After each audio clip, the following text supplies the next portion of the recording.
नाजरीन, आज एक न्यू फनी वीडियो के साथ हाजिर हुआ हूँ।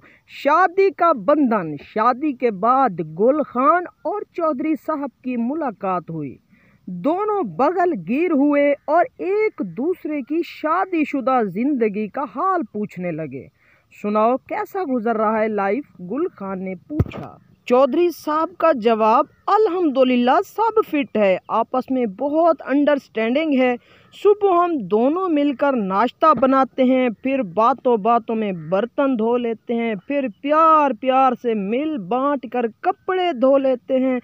कभी वो किसी खास डिश की फरमाइश कर देती है और कभी मैं अपनी मर्जी से कुछ पका लेता हूँ। माशाल्लाह मेरी बीवी बहुत सफाई पसंद है, बस इसी वजह से घर की सफाई सुथराई मेरी जिम्मेदारी है। चौधरी साहब ने पूछा, तुम सुनाओ खान लाला, तुम्हारी ज़िंदगी कैसी गुजर रही है?